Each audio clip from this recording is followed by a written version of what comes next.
but I'm not sure, is that even though they obviously don't have a contract for the building isn't for sale, but they have, because they're so good at what they do, they had several parties lined up that have already over the past couple of months been touring the facility. And about 3 weeks ago, one of their contacts made an offer on the property at 1.5 million. It was a very good offer, but it's not listed. And so because it's not listed as a taxing entity, we need to make sure that people have the opportunity to competitively look at the property. And part of it's just, connections. I mean, one of the, we know a lot of people, we have a lot of business contacts. And so it's good to know people like FWI, and they've been great to work with so far. Like I said, I think they probably had 5 or 6 tours of the facility, or 5 or 6 different parties looking at the facility, and one offer, which was amazing to me that happened so quickly. It was a good offer. It was actually more like a letter of intent too. And it expired January 31st. And they asked us if, where we stood and what our response was. And I said that we really couldn't make any kind of a decision about the Grandview property until we had an agreement with Aaron and then listed the property. So was that with the neighbor? No. The existing neighbor? No.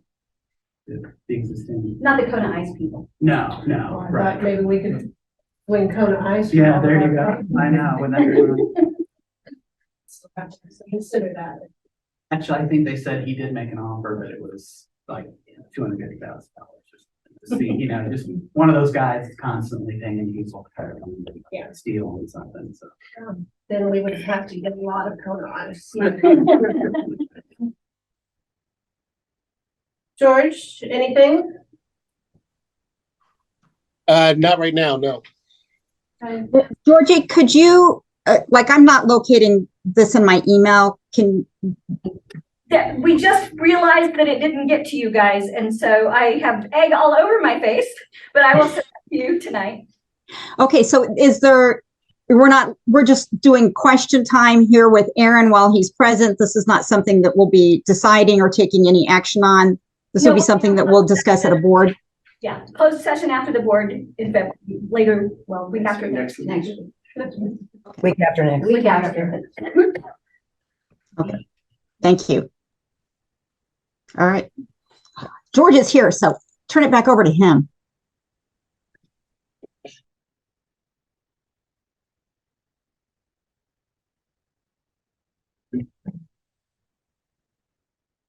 George, if you're talking, you're muted.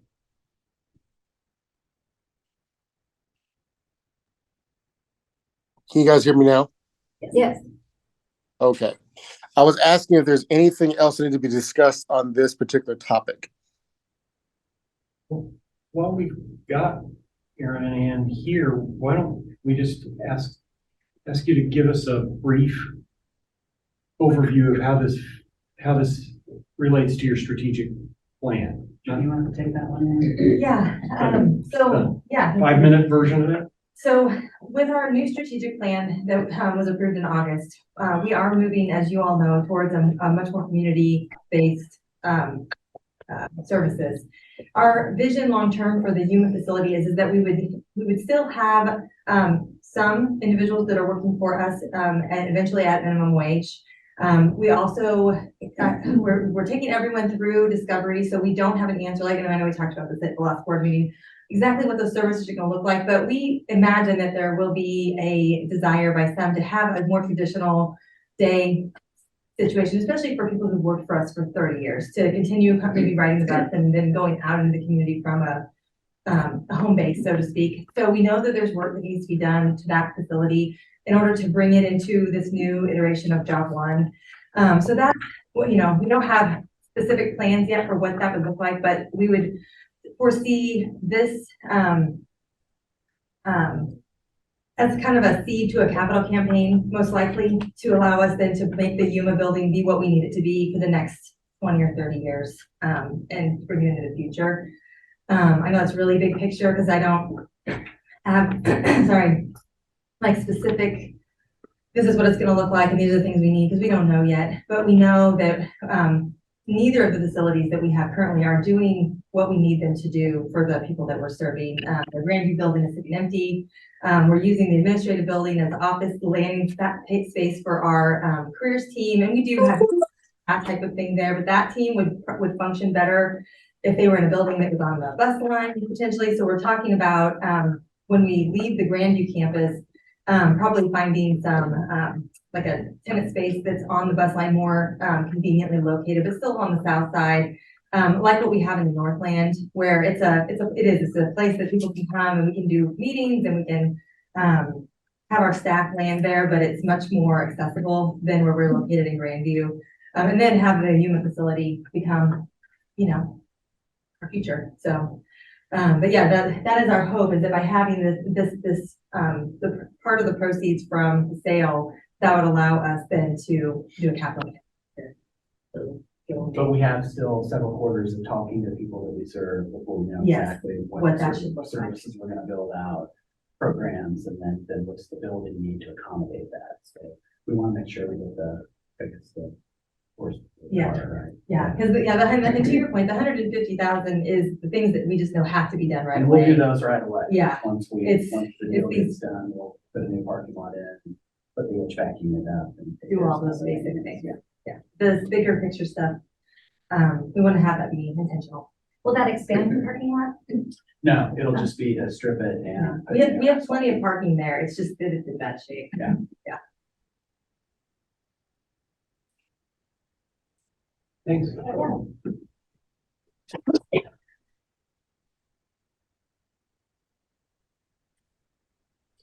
Okay. Awesome. Well, thank you, everybody. Thanks for the update. Let's move on to the Do you have agenda. another question, George?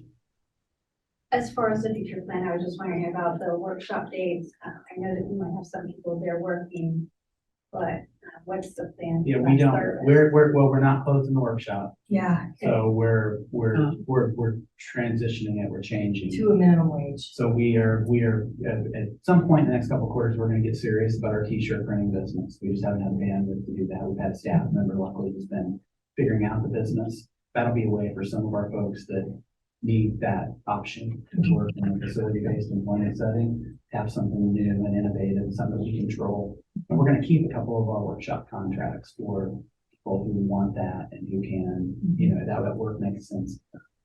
But so again, we don't, to say a date is a little bit tricky.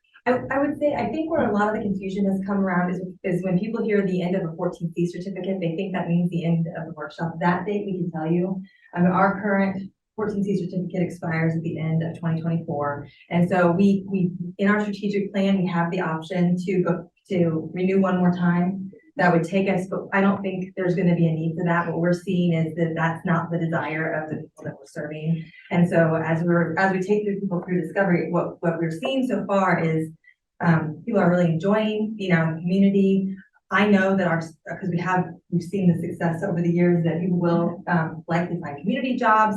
And then we know that we have this core group of 15 or 20 people that work for us now who have probably tried community. There are individuals who are working at minimum wage now and that want that environment. So what we don't want is for that to go away. But we have to find a path to a sustainable model we don't have 14C, but the people who are working for us, and we're paying minimum wage, that makes sense.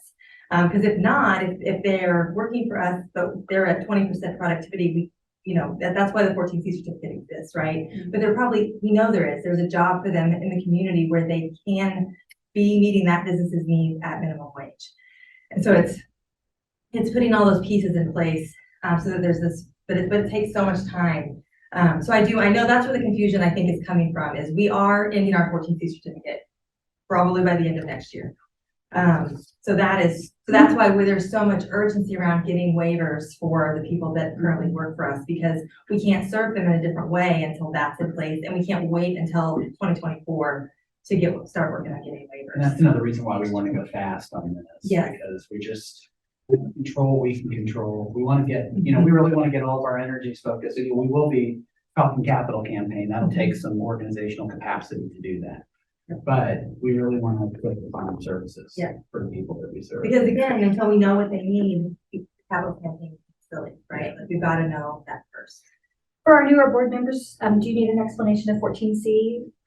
I'll take this Yeah, one. you take So, most sheltered workshops, that serve people with disabilities do so, with the use of an exemption to the Fair Labor Standards Act. And that's a provision called 14C, which allows people that meet the standards of being a sheltered workshop to pay workers based on their productivity rather than an hourly rate. So what that means is if I work at 10% productivity on a job that a person without a disability was paid $12 for. So if I'm supposed to put together 10 widgets in an hour to meet standard, and I do one, and the prevailing wage is 12, I get paid $1.20 for that hour. But the flip side of a sheltered workshop is that they are staffed, the better ones, they're staffed and have the oversight to help provide services to that individual while they're in that setting. And so, we still have our 14C certificate. Our roots are in the sheltered workshop programs that have been around since really the Great Depression. They're really around here since the 1960s and 1970s. And so, it's really a way of employing people who can't meet productivity standards in typically an industrial setting. The thing that we've realized is that there's been a lot of square pegs and round holes over the years in a workshop. There are some people that are a great fit for a workshop. It makes sense to them, provides them a sense of community, sense of belonging, and the money is almost, with this population, money is almost always secondary. It's not about the money, it's about the stuff that they do and the pride that the work gives them. And that's an aspect of this that I'll miss. And I think it's unfortunate, but I think that the flip side of it is I'm starting to see outcomes for people that I've known for 20 years who, if you would have asked me 10 years ago, would this person be capable of working basically independently in a community-based setting, I would have said no. And now we're seeing just the staff at Job One does such a tremendous job that we're seeing those success stories every day. So I feel like we have a really good path to serving this population in a different way. Yeah, and I would add that the economy has changed too, right? So Absolutely. when the 14C legislation became a thing, everybody was working in industrial jobs. And so it was a solution for a different time. As the workplaces have changed, there's different opportunities. And so that is another big piece of it that I don't think we talk about enough, is that the opportunities are just different than they were. And and that makes it difficult also to run a workshop well, like a business, because the jobs that we used to bring in to do handwork, piecework has been automated. I mean, so those are things that, like, all of these pressures are happening in our economy. So at the end of the day, if we want the best outcomes for the people, we have to think about this differently. And it's scary because it feels like, especially for our families that we've served this way for so long, but they trust us. That's what we keep hearing. We were afraid of how they would react, and it has been nothing but positive. So, and having this facility-based option and independence gives a little bit of pressure valve for those families. Change is manageable. Fast change typically is hard, and for our population, fast changes can be catastrophic. And so we want to go slow. We want to have that facility so that even we might have to do some very inefficient things, as we've been doing for a few years. We may have to continue to do that to make sure it works for everybody, that we're not putting anybody in a really super bad situation. So the workshop is typically for working on industrial stuff. Usually, yes. if you came out there today, we're building street sweeper brushes. We are putting together like pieces for a wheelchair lift. Like it's industrial work, but it's a little piece of some larger project that can be done by hand. That's what we do. And we, in the last 3-4 years, specifically asked Job One to delve more into the community career network, I guess. And you guys have done a fabulous job of that. The federal government is getting away from 14 the employment, and several states have had lawsuits where they've had to close all of their workshops. There is no replacement. I mean, they get rid of that and there is no other option. The option is the community employment, but it takes a different, it's not easy to just say, well, like, especially if you think about who has worked for us previously, the kind of staff that run workshops that is not the same type of people, the same training as someone who knows how to go out into the community and cold call businesses to, talk to them about hiring people we serve. It's a different, so it's been about a 10-year journey that Job One's on to hire and change over programs while not disclosing what we're already doing. And so we're kind of at this tipping point now where we're ready to say, okay, we're ready to take that final step. But a lot of most of our counterparts in the state are just now starting to have these conversations, and it takes time. Because you're right, there has to be something else, at least we believe there needs to be something else in a plan. You can't just say, we're not gonna do it anymore. This board funds 4 sheltered workshops in Jackson County. And Job One is sort of ahead of the curve on eliminating 14C. It's coming for all of them, but Job One's kind of leading the way here.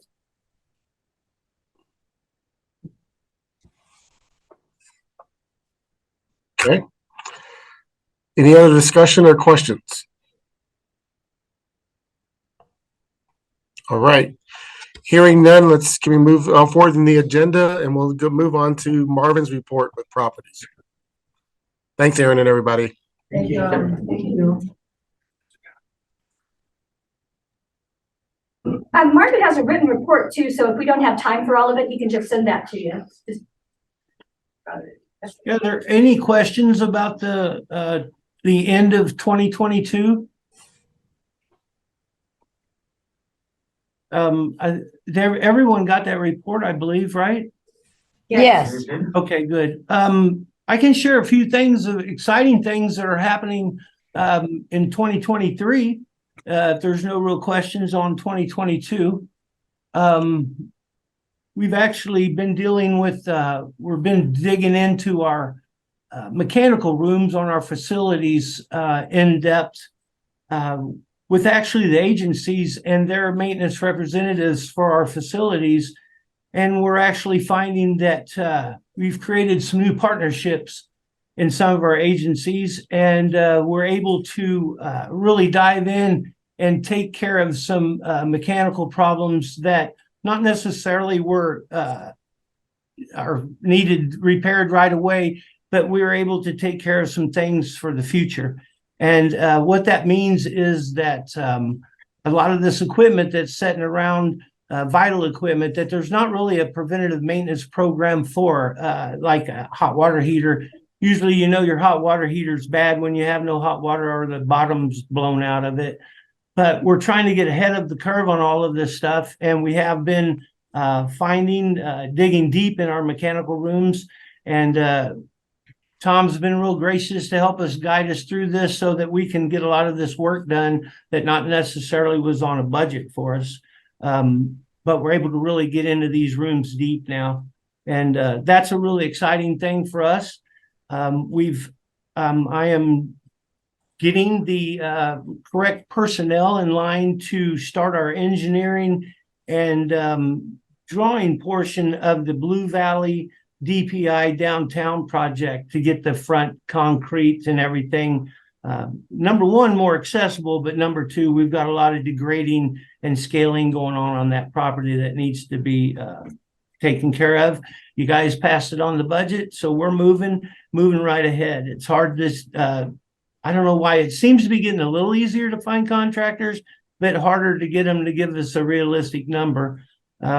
We had some work downtown that we had to jump on right away, and we were able to go back to an old vendor, and he really came through for us with barricades, and he made it a safe surrounding, and we're digging into that.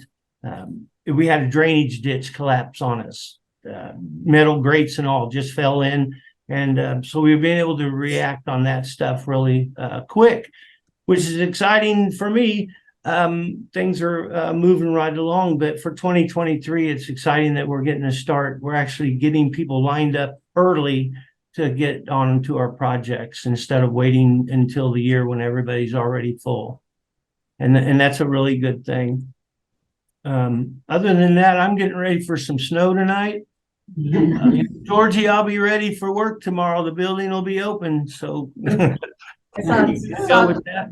The parking lot out there is prepped.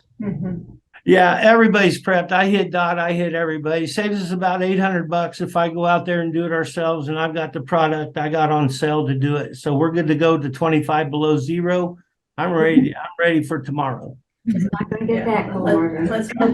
Let's not hope for 25 below. Let's slow that down a Right. little bit. Oh, that's another thing I wanted to bring up. You know, we got by pretty good except for a leaking sprinkler head out at Yuma. We got through this hard winter pretty good with not a lot of busted anything. But we lost DPI last year to a power outage that was not, we couldn't do anything about it, but this year's been pretty good. Any questions?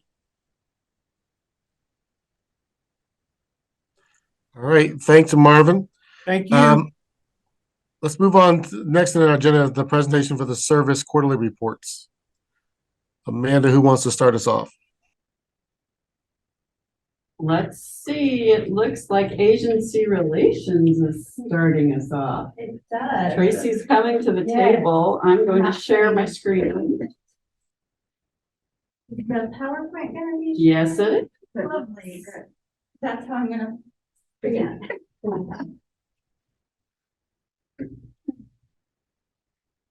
Let's try again. There we go.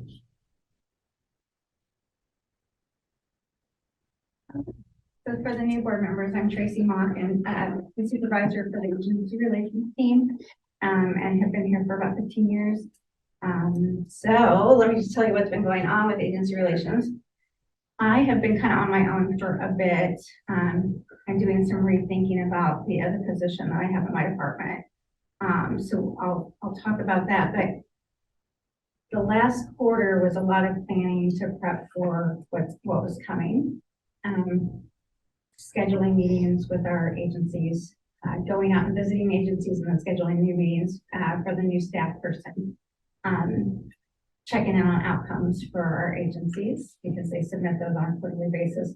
We went through the outcomes processes last year where we were actually asking for real hard facts and data to show efficiency, effectiveness, experience, to make sure people are satisfied with the supports that they're getting.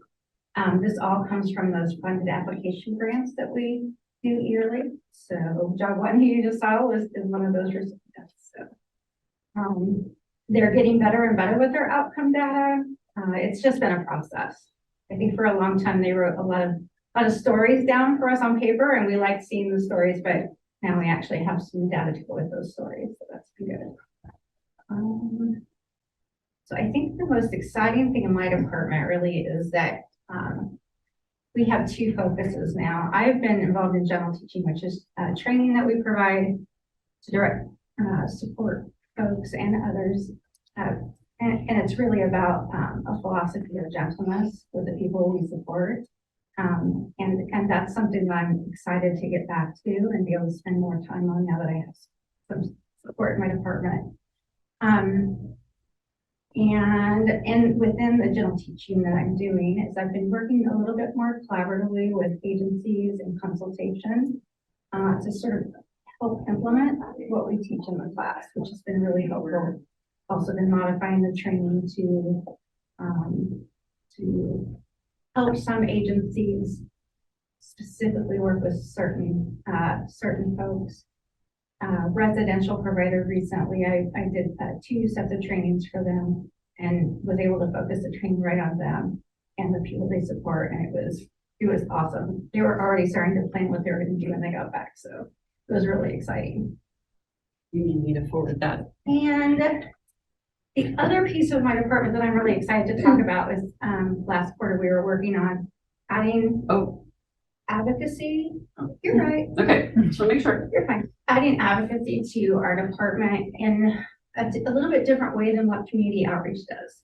The community outreach is looking at it from an individual perspective. They're looking at folks out there having a voice. What I kept seeing in the last 15 years was anytime there was an effort for adults with disabilities to get together and learn about their rights and learn how to advocate, it was only as good as the system that was supporting it. And when key staff left, it fell apart. So I got to thinking about how we support our agencies and thought, what if we support advocacy in the same way? And so we support groups to stay afloat that are families and that are people with disabilities talking about the things that matter to them. And it's been exciting. And it just was on accident that I started working with People First just to help them not fall through the cracks again. And that's kind of how I came to this. I really thought we needed to do more with advocacy. So we hired an excellent lady who is a parent. We wanted someone with a lived experience because we know how valuable that is. So, yeah, she's been dynamic already.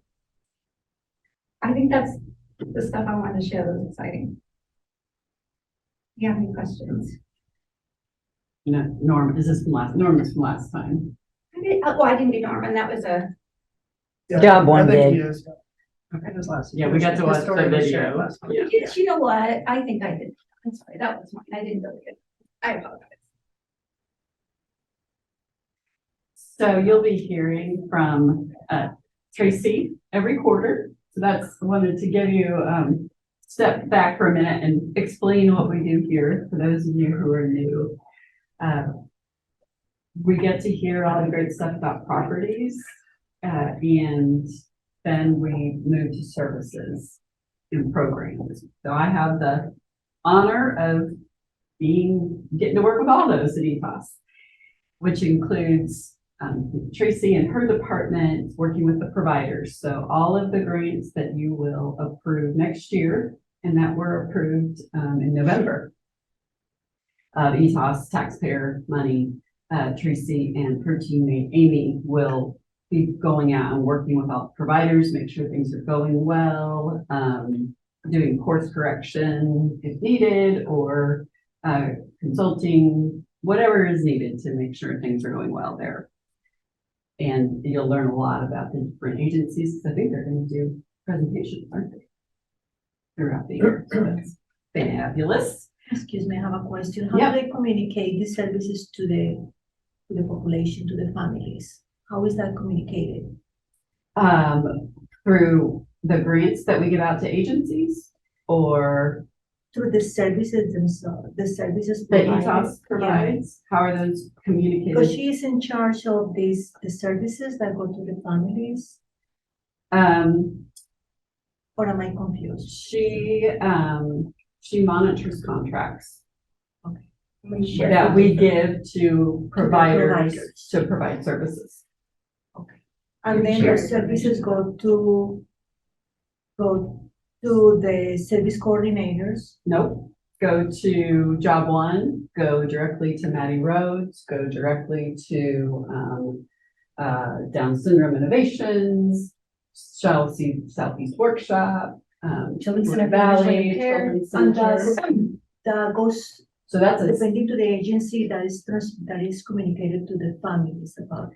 So I think she's added the, how do we tell people about it? We do tell our support partners, I ask agencies to put together information about each service and then send that, and I send it out to all of our support partners so they're aware of it. I'm getting ready to do, and I should have added it here, because I haven't done it yet. I want to do our list, but from the perspective of people, what the people will get out of each service, so they can kind of see that what are those benefits of each service, and that will go out to the families too. And unfortunately, where we have a gap is families learning about what services are available. So that's been part of our, Because it has been my For navigation. transition. So especially when the families are coming from high school, kids are graduating to adulthood, there is a gap, because if they don't have a support coordinator, they don't know what's out there. So it gets confusing at ETOS because we have this amazing grant funding that we can give to agencies. And then we have support coordinators that are working with about 80 different agencies who may or may not get our funding. So it's two separate efforts. So if the families don't ask for what are the services that you have, is not a way for the families to know.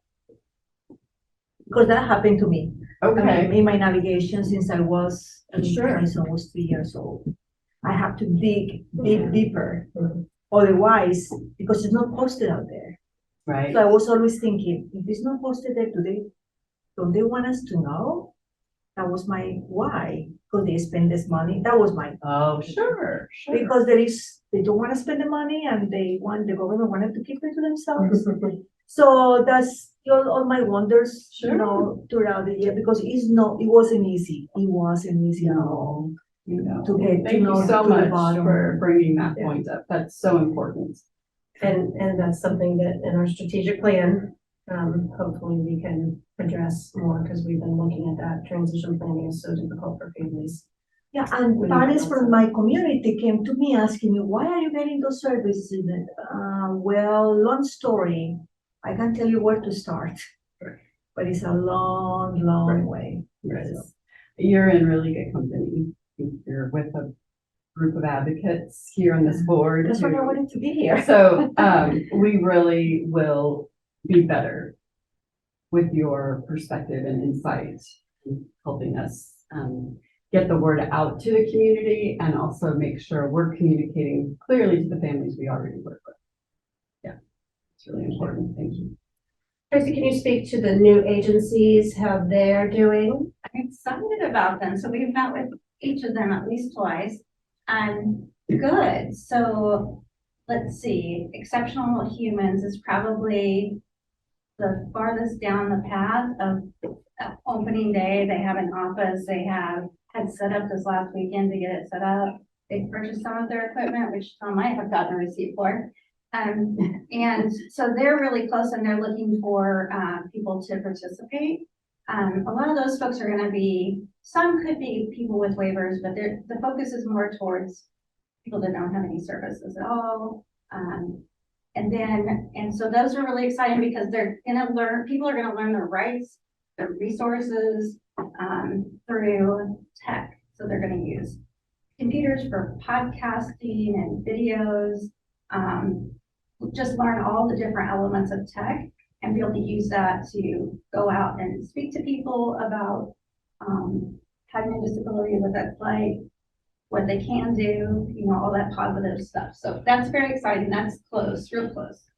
Transition Academy is finally like putting their boots on the ground. They've got 3 good employees that I've known from other agencies that are doers. So I'm really excited about that. They're going into the home, to the classes and helping co-teach with teachers to do some transition stuff in the Kansas City, Missouri schools. It was really lacking, and they're going through the discovery process, which is a way for the kids to look at themselves and their loves in life and their interests and figure out ways they could put that into some kind of work after school. So they're figuring out if they're going to go to college or tech school or something. So that's really exciting. The Farmer's House is opening up in Jackson County. They actually have a few Jackson County folks already. They're working out of the Rainbow location for now, but they're going to start like as soon as I can get the word out, they're going to start serving more people in Jackson County. So I just need to put it out there because there's openers don't know that there's openings. Will they have a store location in Jackson County? So they looked at the crossroads and found 2 places. Great. They want to be sure that they're going to have people to bring to that, so they're not starting it until they know that they will have Those enough folks. waiver services that they're providing? Okay. Yeah, our startup funding for them was just for a vehicle. Yeah. And We can get the word out. Yeah, okay, cool. Yeah, so I'm supposed to get the word out. Jennifer. So this might help address your concern. Jennifer Hume has Human Resources.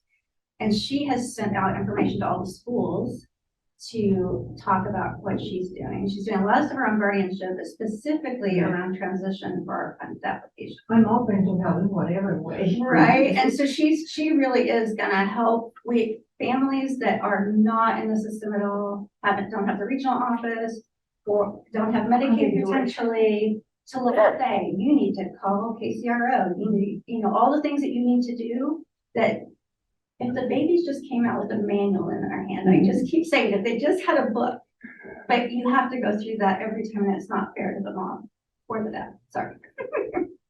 So I have another question. How does Acumen fits into all this? Acumen is the company that makes the For self-directed services? Yes.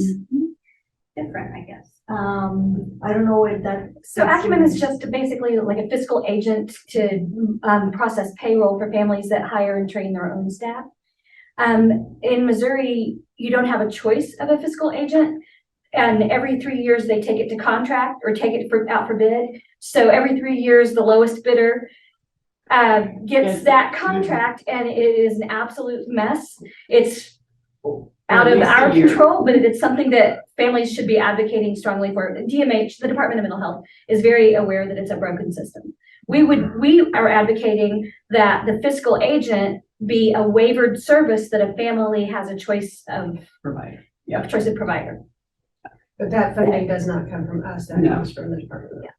Because I'm in a problem right now that they say that it's taking for the company that does the backgrounds of people Mhm. is behind. So I have lost wonderful people on the list Oh. because I need more help. So the people don't wanna wait, and they come out with every little tiny thing. I mean, makes me upset because it's just a little tiny comma or zero and everything goes back to the beginning. I'm so So- sorry. And so I guess we cannot do it. The only thing we can do here is to wait for the third year in order to find someone better. It might not necessarily be better, it just will be it's cheaper. always, Yeah.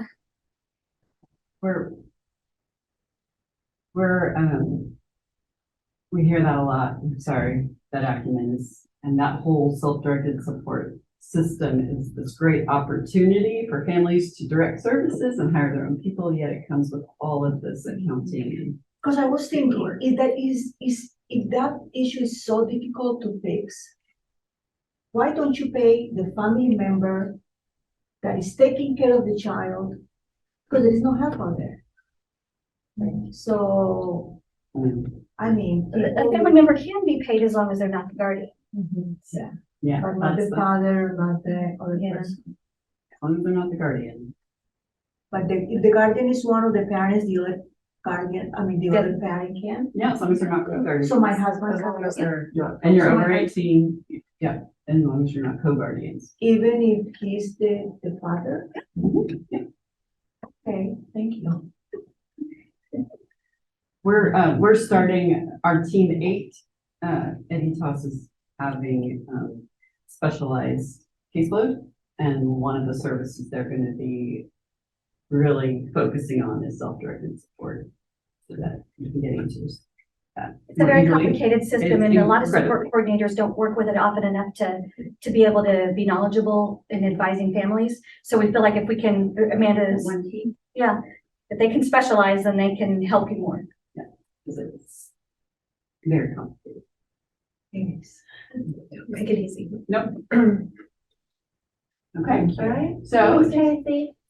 the next service the next thing we talk about here, we set objectives every year, and we're working on 2023 right now. But for the fourth quarter of 2022, we have some business objectives that we want to share. And these are always about revenue and expenses and those kinds of things that we can really report to you about how we're doing on our specific targets. And Tom usually talks about this. He's come up to the table. So we have 3 budget-related business objectives for the year. And because from here, I can't read those Yeah. numbers other than 89. Yep. We'll just concentrate on the graph, right? So this particular objective was around support coordination revenue. This is Medicaid revenue that we get for support coordination services provided. It's billed based on number of hours. And our budget for that revenue was 7.3 million for 2022. And our actual revenue was 89% of that. So we were 11% short. The sort of gross volume of business that you do here, if I can talk about it like it's a business, is dependent largely on how many support coordinators you can hire and keep. And so, that explains why we were 11% under in revenue. It also drives the fact that we were well under budget on the expense side for support coordination as well. So our revenues did exceed our operating expenses for support coordination for 2022.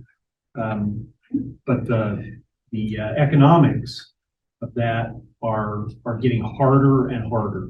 And in fact, if you charted it throughout the year, you can see it just inside 2022. As we went deeper and deeper into the year, the revenues and expenses got closer and closer together. And I am somewhat concerned about what that means for 2023. We're hopeful that we'll see some change to the Medicaid rate that we can charge in 2023. But that, of course, will be a function of the political process at the state. Targeted case management hasn't had a raise since 2015.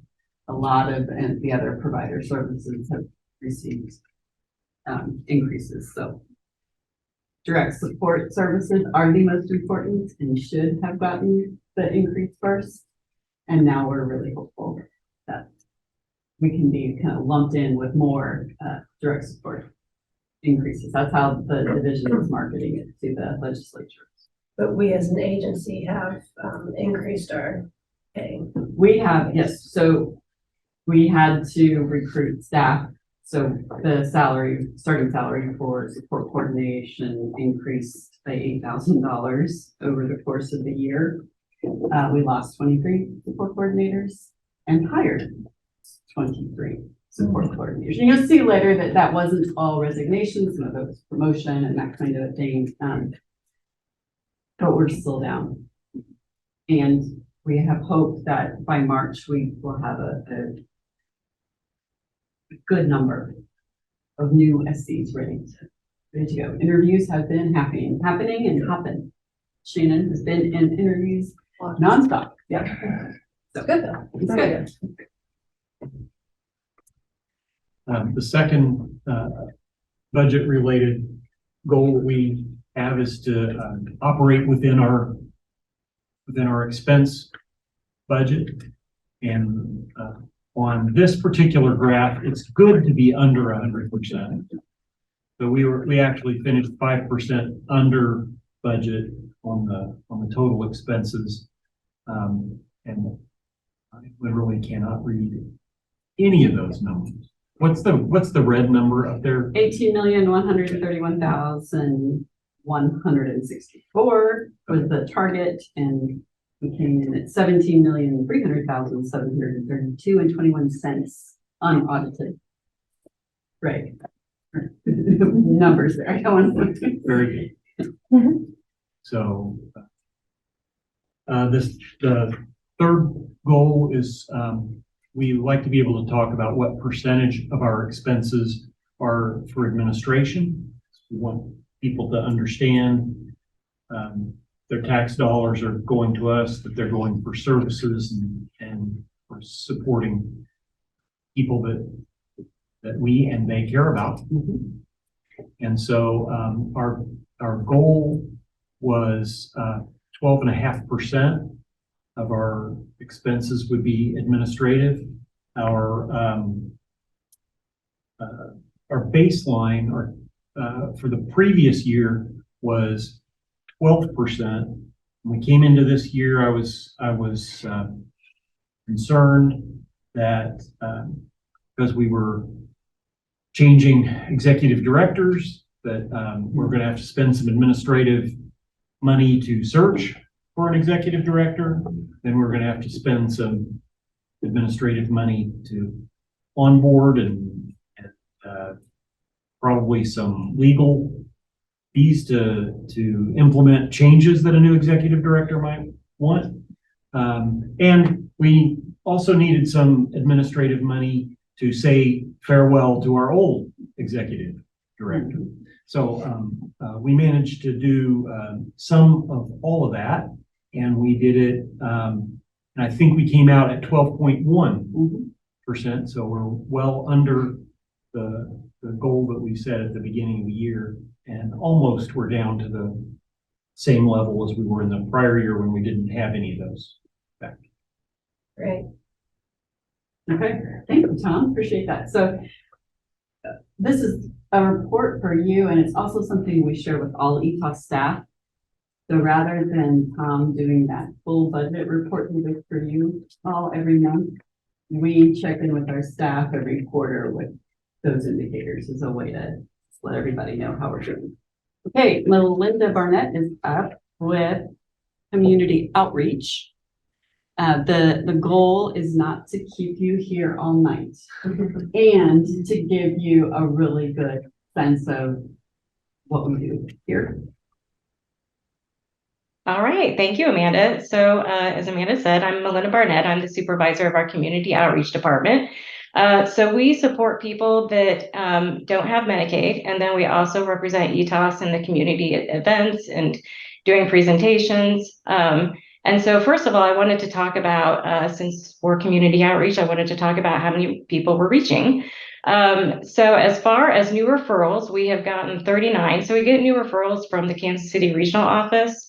So that's what I'm talking about there. And then for new intakes completed, we got 30 completed. That includes a person going through through the community outreach intake process, which is going through an initial needs assessment, just to get a better idea of the person's needs, and then also signing forms, and then being assigned a person through our department to provide support. So we got 30 of those completed.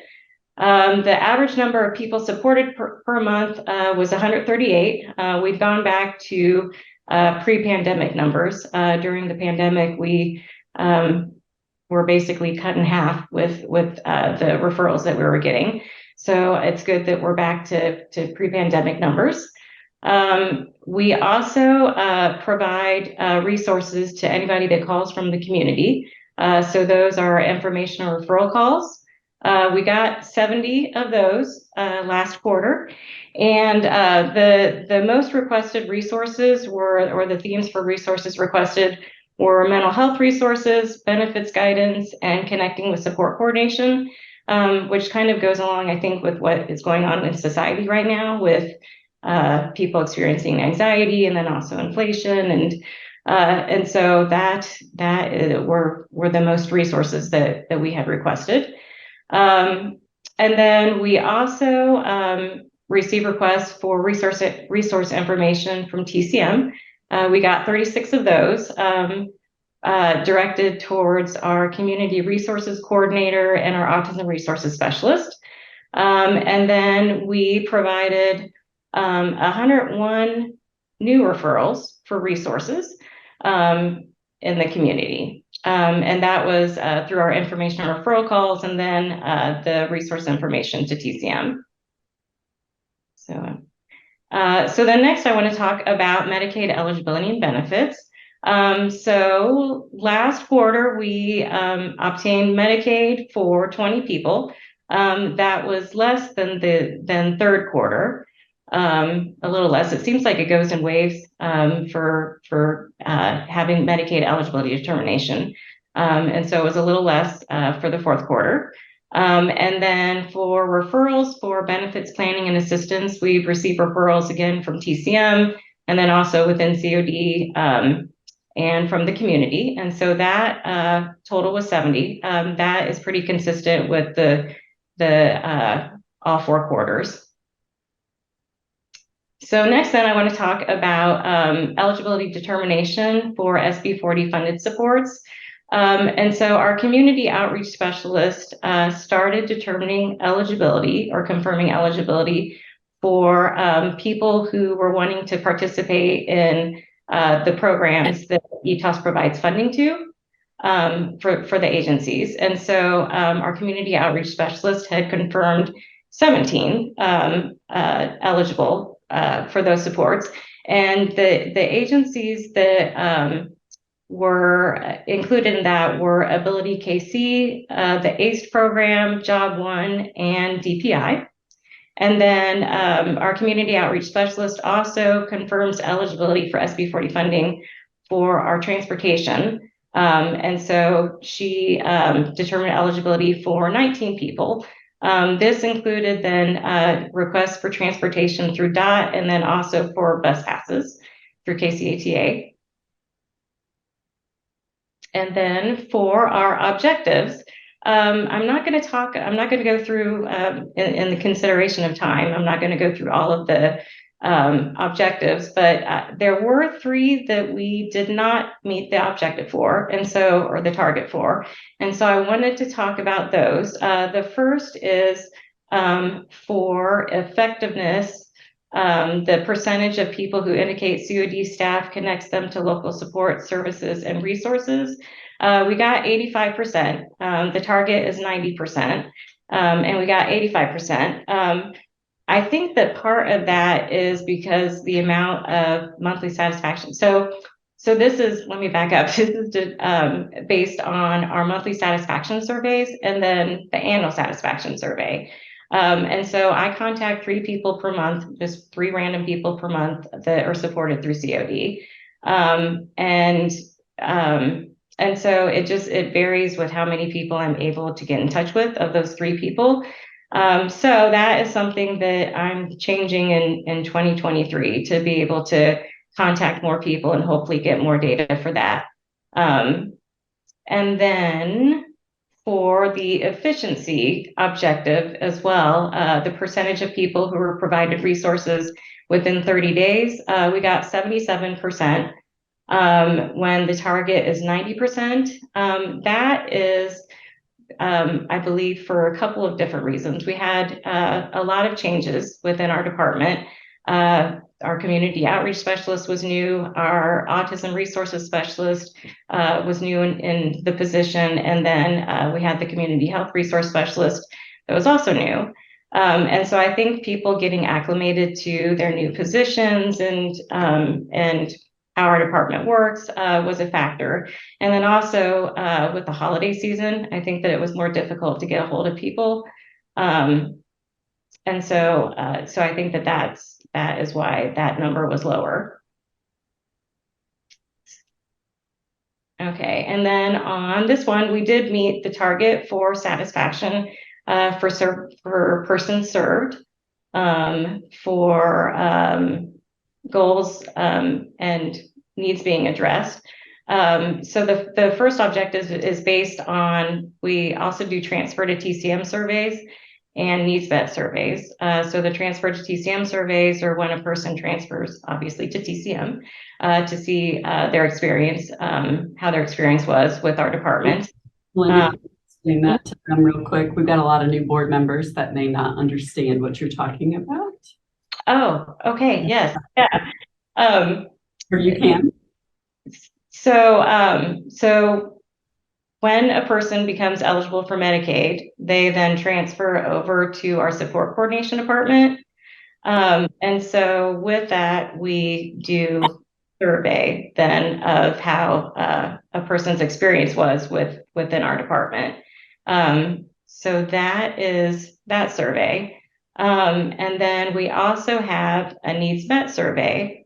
When a person decides that they no longer need services through our department, or we're not able to maintain contact with them, I've reached out. And so that, unfortunately, that survey I haven't been successful with getting responses for. And so this one is based on our transfer to TCM survey. And then for did I explain that enough, or do you all have any questions about that? Targeted case management, support coordination. Oh, yes. Yeah, I'm sorry. I'm just having lots of letters. Yeah, TCM is targeted case management. And then COD is the community outreach department as well. So any other questions about anything that I've talked about so far? Can you tell what Project STIR is? Yes, yeah. So Project STIR, STIR stands for, it's another acronym. STIR stands for Steps Towards Independence and Responsibility. So our contracted peer resource specialist does that class. It's a 5-week class where she meets with self-advocates to talk about communication and assertiveness and advocating for oneself. And so this objective is based on then people who indicate that they are happy with what they learned from the course. And so that one was positive as well. And then these two are based on our external stakeholder survey. The first is the community outreach department staff, our prompt in their response to calls and requests for contact. And then that we are meeting our stated mission. So we achieved the target for both of those. This is collected through an annual survey that we send out in October, November. And then the last one is the percentage of community presentation attendees who indicated they are satisfied with information from presentations that are facilitated by us. And we did not meet the target on this one. The target is 90%. We got 75%. This, though, again, is based on the number of surveys that we received. So this was based on 2 presentations that we had done.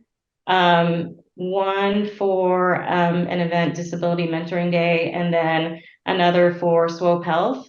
And so we got a total of 4 surveys back, and one of the 4 surveys had indicated a less satisfied. And so overall, in looking at all the different objectives and having a lot of the objectives based on surveys and evaluations, I'm really going to try to figure out different ways to get more responses for surveys in 2023, just to have more data for that.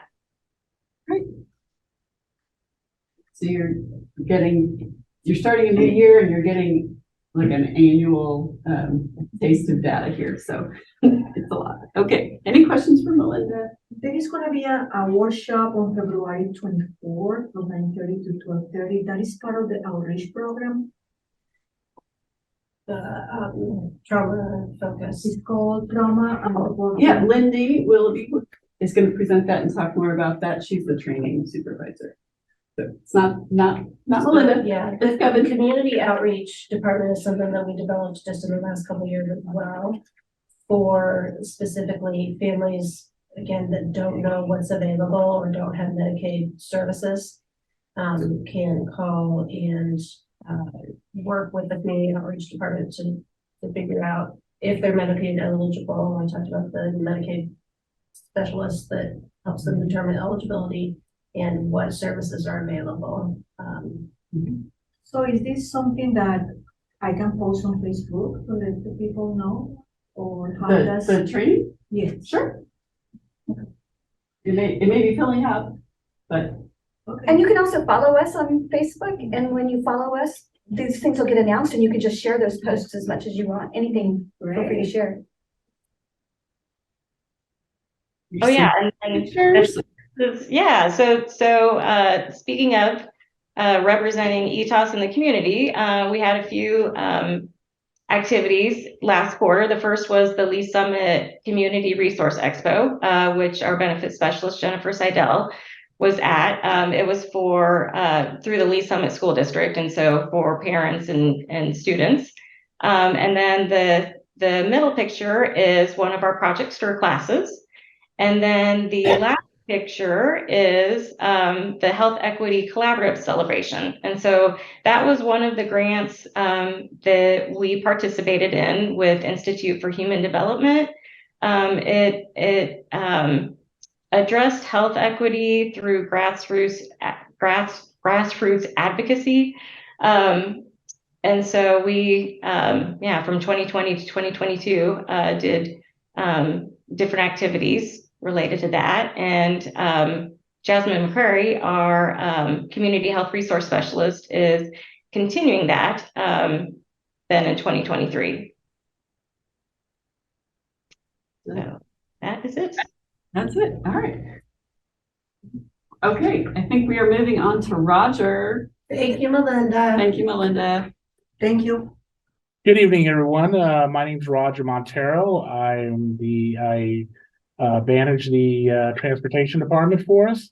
For the new members, welcome, and it's wonderful to see you. I'm in my 14th year of service here with ETAS, and excited to still be here. I love what I do here. I love what I do. There's snow coming. There's snow coming. I'm sorry, next slide, please. Roger and his staff know the weather before any of the rest of us. So important. So I first want to talk about intake and ridership. So our ridership for this last quarter, we completed a total of 22,169 one-way trips.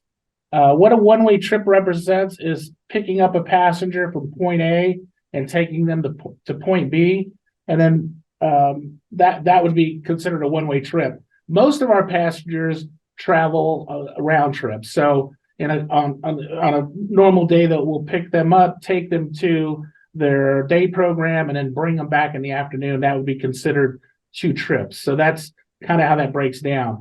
I have all 4 quarters listed here. So I wanted to give you an idea of the progression as far as the quarters and the increase in the number of trips that we're doing. Compared to the first quarter of 2022, we are approximately just a little over 2,000 more rides or one-way trips per quarter. So there's a consistent progression there of rides increasing. Of course, the fourth quarter is a slower month or slower quarter because of the holidays, Thanksgiving, Christmas, and so there are fewer people riding. Riders are out on vacation and such. So that number is typically down, but we're moving along. Intake. So as Melinda was talking earlier about intake, we get our intake requests will come in. Transportation requests will come in, and they'll go to our intake coordinator, and our intake coordinator will then take that request and look for availability on any of our routes, or to see if we can place that person on and provide service for them. So during this last quarter, we received a total of 15 new requests. Out of the 15, we were able to place 10 of those individuals on routes, and we placed the remaining number on the remaining 5 on our wait list. That brought the total of our wait list up to 20. Now, what the wait list is it's basically a list of individuals that we weren't able to place, but we continue to funnel through them, or at least our intake passenger intake coordinator will continue to funnel through those monthly to see if there's availability somewhere. Once availability is there, we'll certainly plug those individuals in where we can. But we're currently in the process of creating a new flex route. And what a flex route is it basically is a straight route that operates typical hours 7 to 3:30. But what we're trying to do is it's a flex route in the sense that people working in community-based environments will have their shifts will change periodically, and we're able to adjust accordingly to meet that need. But so we're in the process of creating that route so that we can get those 20 people that we currently have on a wait list off of that wait list. Personnel, we are still in need of drivers. As the quarter ended, I think we had a total of 5 vacancies. We have since interviewed people not just this, the month of January, but this month as well. We've had 3 that confirmed, but 1 hasn't come back. So we're still in need of drivers now, but we completed a couple more interviews. I'm sorry, we completed 1 interview this week that went exceptionally well. So we're hoping to have a new individual starting, and we had somebody start last week. So we're moving along. It's difficult. It's hard to compete with some of the other agencies out there.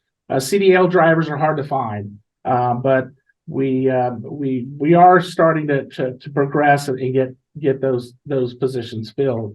We do have two new DOT supervisors in place. Sylvester Brewster, who comes to us with over 15 years of supervisor experience. He was a spare driver for us and applied for the opening and has since been promoted. That took effect on December 1st. Claudette Price also joined our supervisory team. So Claudette comes from our training department. She was at DOT originally and then went to our training department a couple of years back and has now since returned. Claudette will lead us in supervising our spare drivers, our advanced call drivers, and our dispatch department. She'll also take the lead in helping us meet our CARP standards for our next accreditation coming up here shortly. Operations, area of safety, we had 111 random driver reviews completed. Of that 111, we only had 1 review that we scored a 3 or higher. Basically what that is we can randomly review drivers using our surveillance systems on the vehicle. Depending upon what is actually reviewed or seen or observed, the driver's scored. A 3 means that it's something repetitive, that was of some concern that needed to be addressed either through counseling or additional training. But out of 111 reviews that we did, we only had the 1. We did have an accident. We went through the third quarter of 2022 with no accidents. We were really proud of that. As soon as we entered the fourth quarter, I want to say it was in November, we had an accident, unfortunately. It was deemed unavoidable, meaning it was not our fault. However, one of our new vehicles had gotten totaled, and our driver's still out on a medical, but we're hoping to have her back soon. Completed trainings. So when talking about safety, these are the trainings that we completed this quarter. We had building safety and an ALICE refresher. That's active shooter. It's a refresher we do every year. We had a HIPAA training, safe boarding and evacuation. That's a hands-on training. Code of conduct and corporate compliance, and also cybersecurity. Those were online trainings.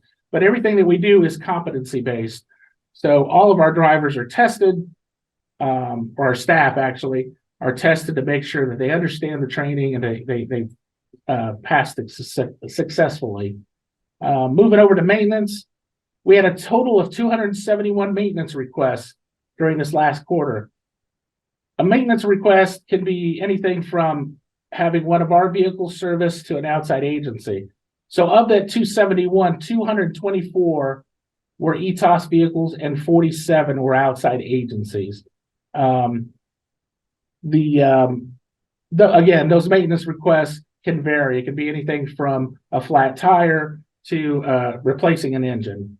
The good thing is we had a fewer number of vehicles towed in this quarter compared to the last year, because we got new vehicles in service now. We were suffering there for a while. The fleet was aging. We were having a lot of breakdowns, but we were able to acquire 5 new vehicles during the year, and we acquired 5 more at the end of the year. And I'll show you that on the update in the next couple of slides. With the new vehicles in service, again, our towing bill has diminished or decreased significantly. We have 5 new vehicles in service that we got this last quarter. as of the beginning of the year, however, we've entered a total, or we put in the service 10 new vehicles. Unfortunately, we lost one to the accident that we had back in November. But those 10 new vehicles have made a significant difference as far as our fleet and our vehicle availability and our and being able to have vehicles at the ready to go when needed. So yeah, they've been a great addition. 5310 is a grant process that we apply for annually. It's money that we were awarded to buy new vehicles. This year, for the 2021-2022 session, we were granted $521,717. That was the initial award. It turns out that there was money left over, and so that was distributed equally over the qualifying agencies. So we received an additional $57,000, or almost $58,000. So our new number, our new award is $579,685 that we're going to use towards new vehicles later on in the year. Unfortunately, we don't know what type of vehicles are going to be available to us, and we don't know when that delivery date will be available. So that's still up in the air. We're at the mercy of the KCATA and that entire process. But hopefully we'll know something soon. We have a new ECOS or EKOS, and I don't know what the acronym stands for. I'm sorry. Fuel management system. The fuel management system that we had in place, it used to record, or what it does is it records gallons of gas used per vehicle. It'll lock the pump down, so drivers are having to enter a PIN and use a fob for their vehicle so that they can access the fueling. We do all our fueling on site. The old system was replaced because it was just obsolete. It was an old DOS system called GasBoy. At any rate, the new system is up and running. It's great. We've had some issues with it at the very beginning, but we've worked those out. It's working great. We have a new 10,000-pound lift in our maintenance department. We have 4 bays in our maintenance department, 3 of which had lifts. The 4th one did not. We added this 10,000-pound lift, and that's really helped get our maintenance department get vehicles through and serviced quicker. We instituted a passenger phone survey. It started January 1st, and that'll tie into our performance objectives as we'll go into that later. But the phone survey is done on a monthly basis. We select 20 random passengers that are currently riding with us, and the passenger intake coordinator will take that survey over the phone, record the information, then enter the data. We are testing out a new tracking and surveillance system. All of our vehicles are equipped with video surveillance and tracking. The current system that we have in place, the software is out of date. And so our provider is having a very difficult time keeping our system online so that we can have a live view, a live cabin view. Currently, we're still able to track. We do have a live view, but it's not exactly that. I mean, it's delayed by 10 or 12 seconds before so it's actually running 10 seconds behind. So employee focus. Employee focus is a quarter. It's a new segment that we're doing. We're having monthly team exercises that we started back last quarter for our drivers. They've been very successful. It's a team building exercises that we do. We bring the staff in once a month. We have a meeting, and those exercises have been very successful. However, starting this year, Tammy Ogden is now coming in on a monthly basis. She'll be here for the next 6 months.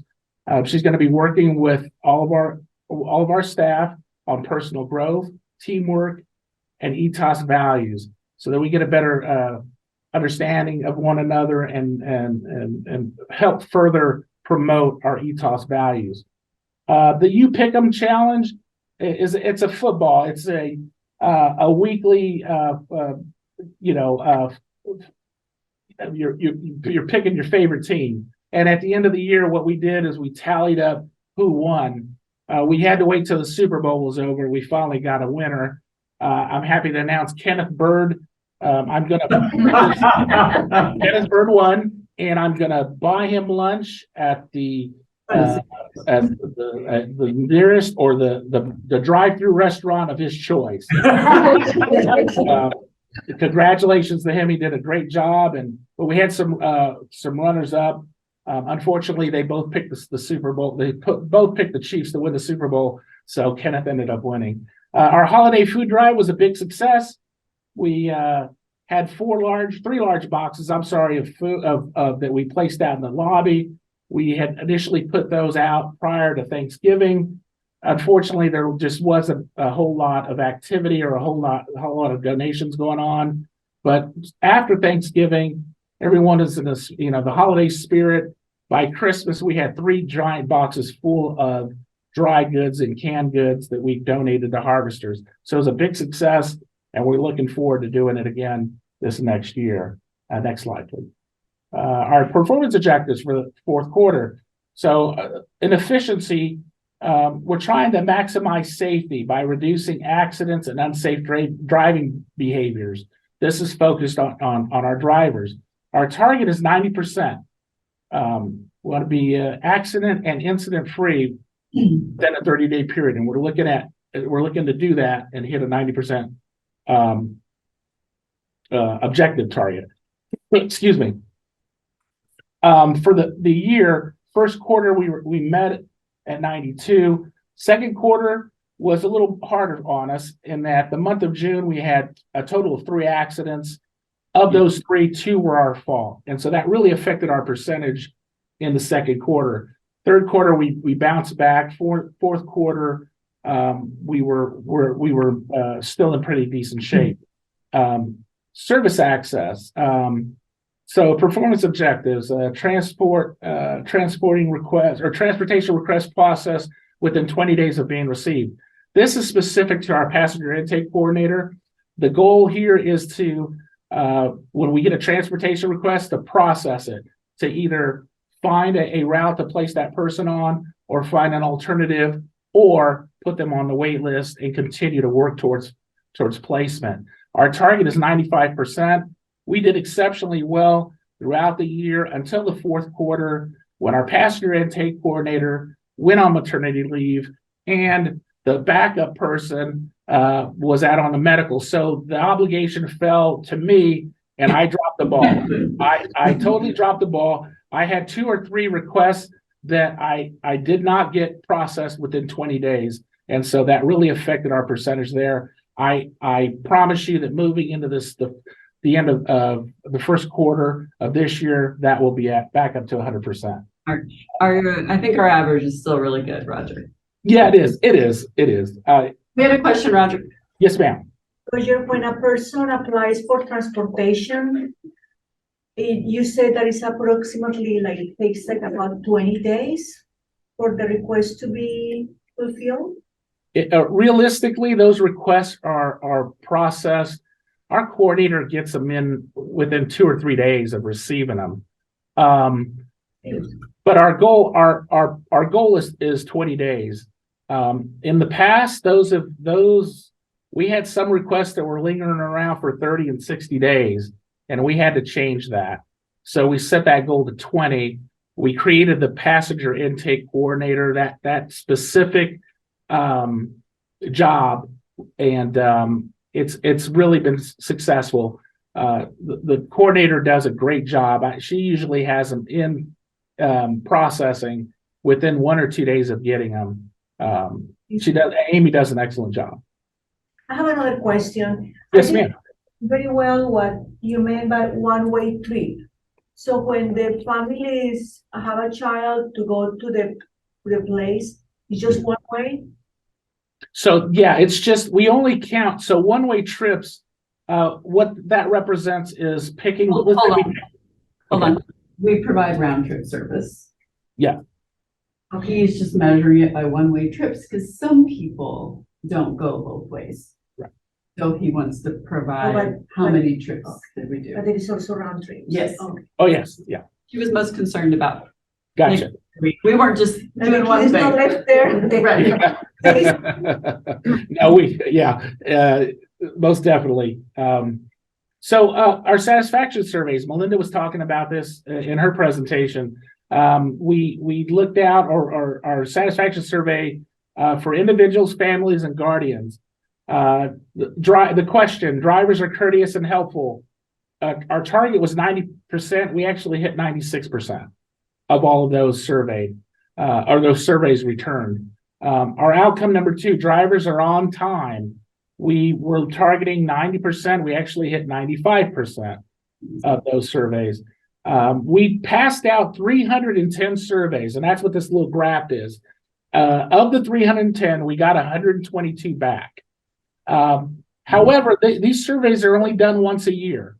And so that the information or the data that we have isn't stale, that's why we created the phone survey that we started this month. Or I'm sorry, in January. So we're going to incorporate that information, those 20 that we collect every month, into this total, so that we have a much larger total and a clearer idea of how we're doing as far as our services and the transportation services. Our satisfaction survey for external stakeholders, the stakeholders were asked when they report dots, or when they provide or they contact DOT staff, are they prompt in reporting? I'm sorry, stakeholders who report DOT staff are prompt in reporting or responding to requests and/or inquiries. How quickly do we respond to their questions? Our target was 90. We hit 86%. This was based off 19 surveys. So we do have that data. We're looking at the 4 or 5, I think it comes up to be. My math is probably off. But anyways, we're able to see where those comments came in and how we can improve on that. And I think that's it. Yeah. Any questions? We've encouraged everyone to take a tour of DOT. So we're gonna make sure that happens at sometime soon. We actually have one already scheduled for February 24th with some other folks, if you guys wanted to horn in on that one. Yeah, some local legislators. What time is that? One of them is at 10 and one of them is at 1, but they're on different dates, so I'm gonna get out my full screen here. You can get to see the shop, which is beautiful, and they do such great work. job, Roger. Thank you very much. Thank you. Thank you. It is a 10 a.m. and so far Representative Crossley is gonna come to that one. And then we'll have another one on March 10th. And that's Representative Strickler will be at that one, and that's at 1. Sorry, February 24th will be right. February 24th is 10 a.m. and March 10th is 1 p.m. So. But we can do later in the day, outside of like work hours, if that's what you're needing to. These were just off days for our representatives because they're home on Fridays. Okay. Any other questions for Roger before we move to targeted case management and Ms. Shannon? I will go very fast. Please. I'm sorry. You guys did. No, I'm not even last. There's someone else. Yeah. So I know, I'm sorry, I think Lindy's after me and she's always like, I'm always last, running real quick. I think there was a narrative sent out, so there's a little bit more detailed sent. If you have questions, please feel free to ask me about any of that. So a quick snapshot of TCM. One of our support coordinators out at the Blue Springs office, a senior support coordinator, Shannon Smith, wanted to shine the light on Miss Susie Diaz. And this is a lot about, and actually I was upset that Aaron just left because this is a person that they support and have helped gain her community involvement and employment. I don't think, can everyone read that? So she's been working with Shannon for several years, and I wish I could have Shannon here to share her excitement and enthusiasm about supporting Miss Susie and everyone else on our caseload, but specifically about this So success. sunshine, huh? Susie has been a ray of sunshine in the Yes. bakery. Oh, Yes. So I have plenty of success stories and other rays of sunshine. I just thought I'd share this one this evening. So for last quarter, we had the annual MACDDS conference. The below picture shows several departments and collaboration and individuals that participated in the annual conference. I believe is in Columbia. it was in Columbia. There we go. Mhm. The top picture is Mr. Stephen Hatch. He is the supervisor, SC supervisor for Team 6. And Medea Camarillo is a senior support coordinator, bilingual support coordinator on his team as well. Why I wanted to point this out is the unique bilingual support coordinator position that we have and offer here at ETOS. They went to the annual conference and presented information on how impactful it is to not only the individuals we support, but the families in the Hispanic community that we work with. And we have heard amazing things about their Their presentation. presentation was phenomenal and through the MACDDS organization, Which we're- is, I have no idea. Missouri Association of County Legal Disability Services. Again, another alphabet soup. So when is this conference takes place once a year? Mhm. Yes, ma'am. Usually in October, but this year it's gonna be in September. And it's how many days? Three. 1 day. Well, One it starts and a half. Wednesday evening, Thursday all day, and Friday morning. So, Can we go? yeah, absolutely. Okay. Sure. So an overview for some updates. As Amanda was talking about earlier, this is fourth quarter. We had the most impact of new hires, those leaving, shifting around in the TCM department. As you can see, overall, we did hire in 23 new support coordinators. However, we had lost 23, so we broke even for the year. Digging kind of into all of that, I'm currently in the middle of analyzing all of the performance measurements and everything. That was a huge impact on quite a few objectives across the year that we're looking into and digging into to see what we can do to improve for 2023. Next slide. No. Now, let me see. Through all of the changes of the caseloads and new hires and loss in addition to the temporary caseloads, we also had 4 SCs during the fourth quarter that we were also covering that were on leave. So it was in addition to some of those losses of support coordinators, we had 4 that we were covering for as well. So there was additional coverage going on. And I think this was also the first quarter we broke 1,600 people. We're finally sustaining at 1,700 folks that we serve, which is really good. Mhm. Are they gonna be coming here to the building or they are going to work from home? We support actually, coordinators? New ones, yeah. it's, so when they're within their first 90 days, we highly encourage, and the majority of the time they're here in the building for the first 90 days until they show success and knowledge to be able to work in a hybrid setting. Most SCs are hybrid. They're in the office a little bit, work from home. And there, yeah, there's a little bit of a difference of working from home because they split the time between field and office anyways. So if they swing through their home to finish up something before they go to the next visit. So, but there are some full days at their home location working while they're going out into the community as well. Some of the objectives, the largest thing I'd like to say about this is even with all of the shifting throughout the year, we stayed pretty darn steady. Meeting our targets. Meeting the targets across the year. You can go to the next one. You can see efficiency again, just below the objective number 2, but again, there's no huge shift that I was looking at as far as with the significance of change of SCs, the department ran pretty stable and steady. And these what we're going through pretty quickly. These are things that are required by the state or things that really lead to good customer service.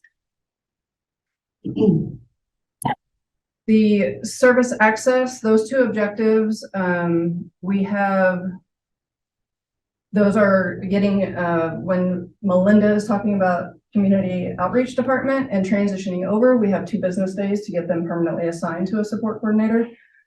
You can see that we are doing pretty well, of course, in fourth quarter when we have high caseload averages. It's hard to get those assigned right away, but we had an ample amount of support around us to ensure that they were getting the services and needs met outside of the support coordination department.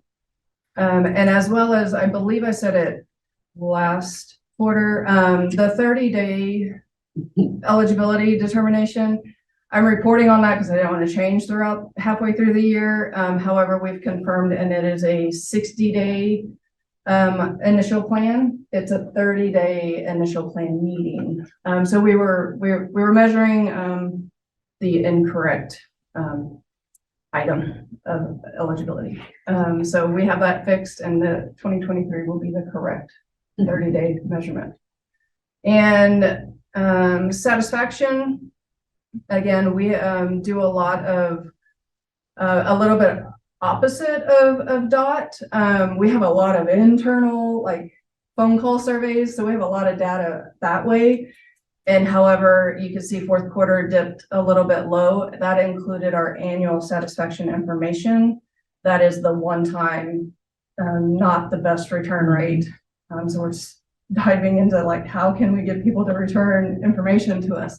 But we have a lot of information internal from our quality assurance specialist position who makes frequent calls throughout every single month so that we get that direct feedback versus waiting for that 1 year information. Good. Okay. And our external stakeholders satisfaction, very, again, I'm going to dig into it, but it's very much the turnover is what I'm equating it to.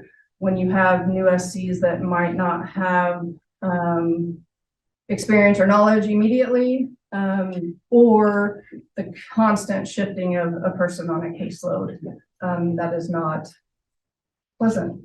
So we know that. So we're working on digging into that and seeing what we can do to better support the individuals and also obtain more information versus just an annual increase our return rate. That would be great. And kind of just the overall, in October, we did acknowledge and celebrate Case Management Appreciation Week. We had a long sleeve t-shirt made for our support coordinators, handed out to them, and I believe, I don't remember exactly, do you remember what it said? Nope. On the back is Superpower. something about what's your superpower. My superpower is support coordination. And it has the ETOS logo on the chest. And then in the information I skipped over it, so I apologize for that. We did lose 2 support coordinator supervisors in the last quarter. And so at the end of November, we did have a senior support coordinator promoted to supervisor. So when you see some of the shifting and the promotions going from we're losing support coordinators, we are utilizing them in their strengths. Is she Christina Martin? Christina Martin moved from being a case manager to be. She was enhancement department. Is she still here? No. Okay. No, she's not. And during that quarter, mid-December, Team 5 supervisor had also resigned. At this point now, not fourth quarter, we have replaced that person as well. So we do have a new support coordinator for there. 4 of our objectives that I just very quickly went through did exceed our 2021 baseline results. So there was improvement from year to year. Again, the Medicaid billing, we have a very steady return, 95.4%. And as Mr. Tom announced, that we do have still the TCM revenue is still exceeding operating expenses. Is that turnover indicative yearly or is this what it was last year and acceptably? This is great resignation. This is what we've seen across all industries. And it was bad. This was And bad. that was why we, I provided a 9% increase last year. Yeah, so we had, a hard year. We've had two really hard years. The year before last was also really high. Yeah. Being remote only for so long, just hard on people. And if you're new and trying to learn a job remotely, that's so complicated. So teaching online doesn't work. Yeah, so, like I said, we're really feeling good. I don't want to be said. Shannon's been interviewing constantly. We have, I think, done a great job of retaining the people we hired last year. So that's yep, you know, it's not 100%. Because of the increase on salary. Yeah, so I think we're recruiting more experienced folks. There was the initiation of the SC2 position, so Right, the we did 18-month that. mark. So there were a couple of things that Yep. prior to Georgie implemented that I think in the last year's goals. Prior to that. So Yeah. It was one of the goals that It was because of tied to turnover. us that you I did. don't even know what this is. It's because it was all of us. We worked together, we brainstormed, we came up with stuff, but yeah, they're very sweet to give you credit. Okay. Training. Yes, hi. I promise not to take too much of your time. Let me introduce myself. I'm Lindy Willoughby. I'm the training supervisor. I supervise our now 4 field trainers, our training coordinator who does all of the coordinating and helping with registrations for provider and community trainings. And then our training specialist was Claudette Price. She kind of still is. She's still fulfilling some of the training duties as well as doing some stuff over supervising and helping over at DOT. So she's kind of on both teams. So we work together. So I want to say that from day one, I have always heard fabulous things about our training program, and these are just some of the ones that were said this last quarter about our instructors and the classes and how much they appreciate it. They've always loved it. They really are. They continue to be appreciative of the fact that we are offering all of our training for Jackson County residents for free right now. That will maintain for 2023, but we are going to be implementing a no-show fee as well as soon as we can get that all taken care of in our computer system. And I'll explain why in just a minute. So I love our training programs over there. And this is why we're doing our training late no-show fee.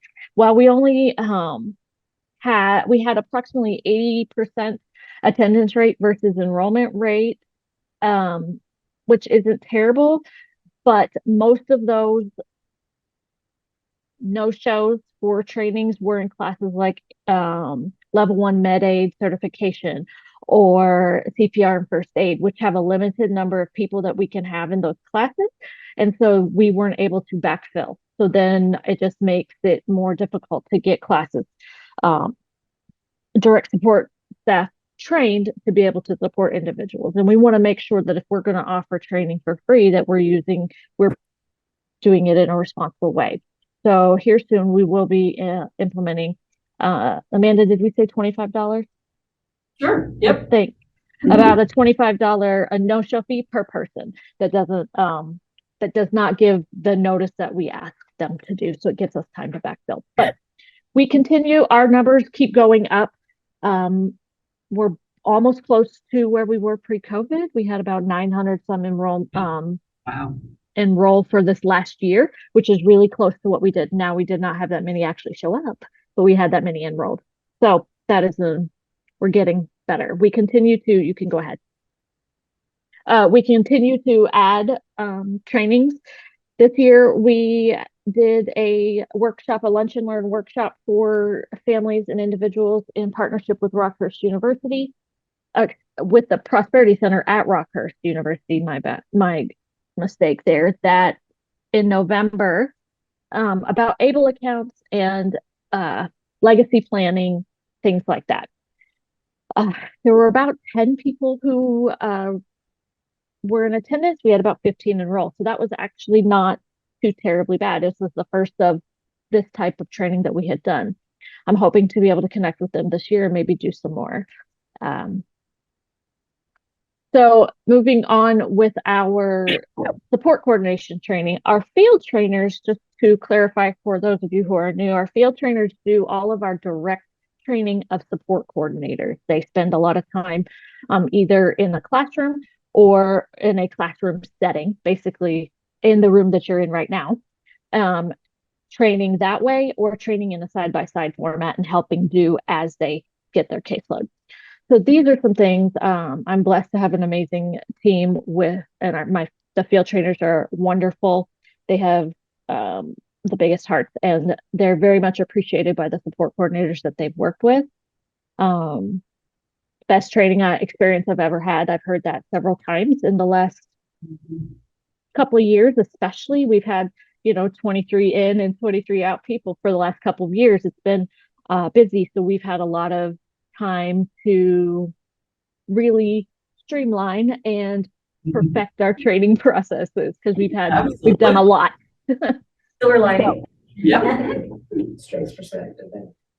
So we have one of the ways that I measure success and efficiency of field training is how much time they're spending with directly supporting support coordinators or their teams. Each field trainer is assigned to a team, one team, two teams, or three teams, depending on what's going on.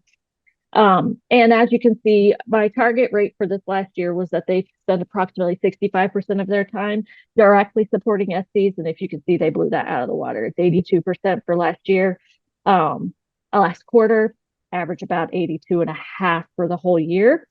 So to put that in perspective, if the field trainers were able to bill for supporting a support coordinator, they'd be billing 85% of their time, 82% of their time. Which doesn't leave a lot of extra time for much. So the rest of the time is spent with things like check-ins with me, team meetings with me, and things like that. But most of their time is directly supporting the support coordination department. Sorry, what is TCM and the other one? Targeted case management or support coordination, same thing. So SCs are support coordinators. So We're just going through acronyms, sorry. And if you see FFT listed on there, I just realized that there might be that's field trainer, just because I get into shorthand and I don't pay attention. So you can go ahead, Amanda. Another way that we help within the TCM department is support with training how to write plans and how to write good log notes. So one of our goals is 87% of plans will be completed with all necessary requirements. As you can see throughout the year, it's been fairly steady around 90%. Last quarter, 88% was the average score of each individual plan that was reviewed. And we reviewed last quarter about 14 plans, I think. And they averaged 88%. So that's really very good, which is about on par for the remainder of logging. This is something that we'll be changing for this year. If you notice, our goal this last year was 90% accuracy by 90 days of employment. This last year, though, we did not hit that at all.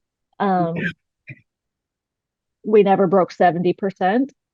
So that is something I need to look into and capture something maybe a little differently. I haven't quite figured that out yet, but so Lindy, does that speak to how complicated logging is?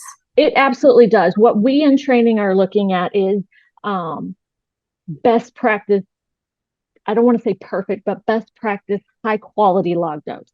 We're looking for all of the requirement pieces, all of the things that would make a note even better, even though they may not be required.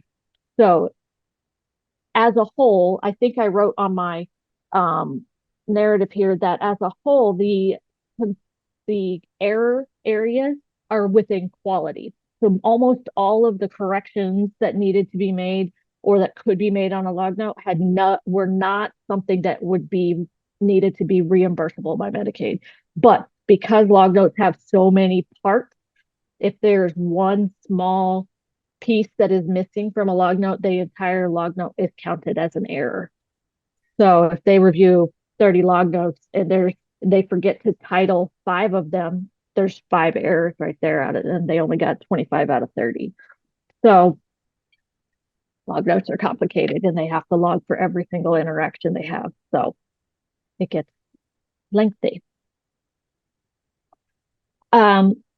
We do a 90-day knowledge check for all new support coordinators. It's our way of measuring whether or not the information that we provide to them is presented in an effective manner, in a way that makes sense for them and so they can retain it.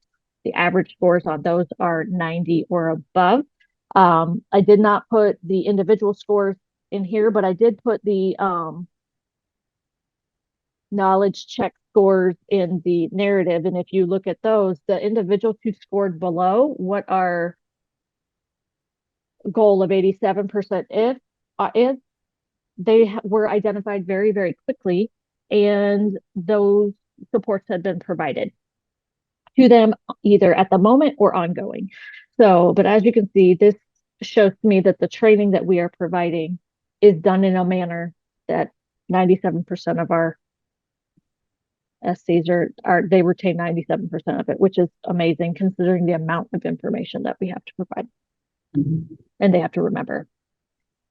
And then on top of that, we do 90-day benchmarks, which measure whether or not they can apply the information that they use. It's a skill assessment, to speak. It's based on a 4 or 5 point scale, depending on the question. And the main goal of it is to look for growth. The average percentage of 90-day benchmarks at 90 days is 90 for fourth quarter was 96%, which is really very good. I will tell you, fourth quarter, we only had 1 person who reached 90 days. This quarter, first quarter, we'll have significantly more of 2023. So I'll be interested to see what that looks like. As you can see, it's a pretty new process, so I'm not sure what'll happen. So agency-wide, our workforce objectives are thus, and they, as you can see, very well, we've met almost all of them. With the exception of employees receiving competency-based training within 60 days. Part of that reason we did not do that, the goal for that is 95%. We hit 91, not terribly under our target, but it is. And the reason I believe for that is partly because due to the needs of the agency as a whole, we were unable to get some of the e-learnings that we needed to get done assigned as we needed to. And then at the same time, we were unable to get some of our trainings that we initially would do in person done in person. So we converted them to trainings and e-learnings, and we ended up having several large e-learnings back to back. We had probably 4 large e-learnings from November through December. So it did bring that average down a little bit because it's really hard to get all of those things done within 60 days. And I think there's so much who didn't comply might be in this room. That is very possible. And actually, as I think about it, there are a few of you in that room right now. But that's okay. But for this next year, I've done some changes as far as how to scheduling. So hopefully we'll be able to meet that next time. So yeah. Okay. You're good. I have a question. What is the difference between a community member and a support coordinator in terms of training? Oh, Support coordinator is employed by ETA. And the community trainings that we offer for community members, it's anybody who lives within Jackson County or anybody else. So anybody can apply? For support coordination? Yeah, anybody can. For training, we got it. Attend the Oh, if you want to attend any of our trainings that we have listed on our website, absolutely, anybody can attend. If you live in Jackson County, then those are free. If they're not, of course, for board members, they'd be free regardless.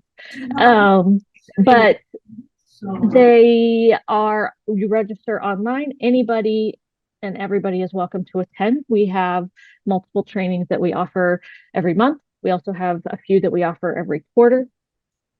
And we continue to add to our calendar every year, and hopefully we'll add some more this year. She was asking about the training coming up on Friday, the trauma-informed care.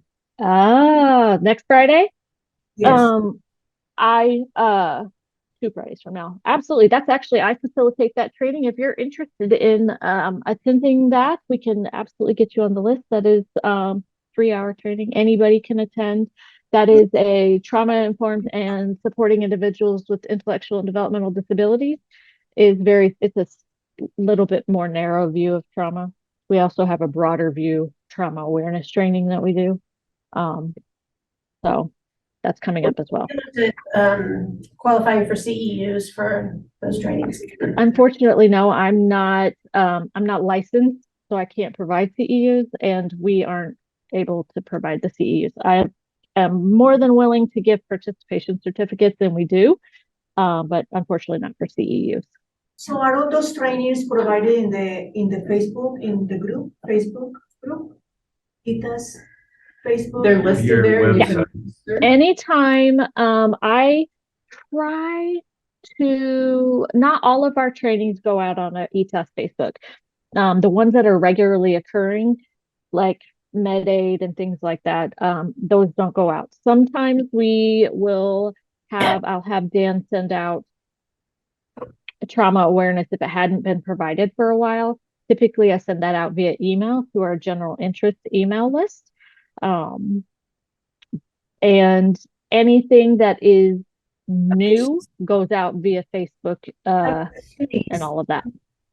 My specific question is, can I share those workshops with all the Lee Summit School District? Absolutely, I would love it. And if you share them with the school district, give them my name. I would love to speak with them about getting trauma support information that direction. Hey, we need that. I think we're Yeah. bringing a lady for a training on trauma in the developing brain. So how trauma affects children and It's a much more, yeah. And that one will be, we don't have that nailed down yet. That's a little bit more of the science behind it, chemical processes of the brain is what I understand with that.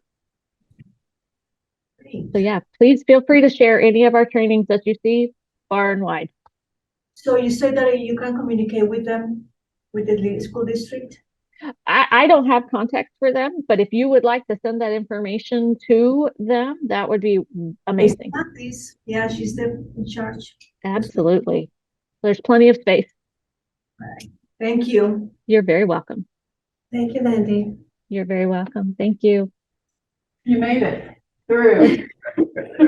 Your turn. I did not expect it to go this long, guys. No, and thank you so much for showing interest in what we do and coming to the quarterly meeting. They will all be providing as much information as we can squeeze in our time. So if you want it to change, let us know. We will be happy to work to make the presentation work for you. George? All right. So, any new business to discuss? Do you have any old business?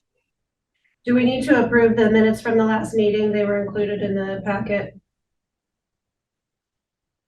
Okay, we do. Make a motion to approve the minutes that were in the packet. I'll second. I have a motion and a second. Any discussion? All those in favor say aye. Aye. All those opposed? We will show those approved. Okay. Is there anyone publicly left either online or there in person? Did they survive the first meeting? I see Rebecca. Do you have any public comment in this, Rebecca? She said no. All right. I'm sorry, I can't hit a button quick enough on my computer. I think my battery's dying or something. Anyway, great job to ETOS. I thoroughly enjoyed your outcome-based information for 22. I thought you guys did a rock star job, so thank you for that. You really have embraced CARF standards, and I'm just real impressed by it all. So thank you for sharing all that. That was great. Good job. Thank you. Thank you, Rebecca. Any other comments? Appreciate your feedback, Rebecca. I just want to say, some of our new members haven't been to these specific quarterly meetings before, but they have evolved here in the past couple of quarters to very outcome based, and we all really appreciate the transitioning of the format.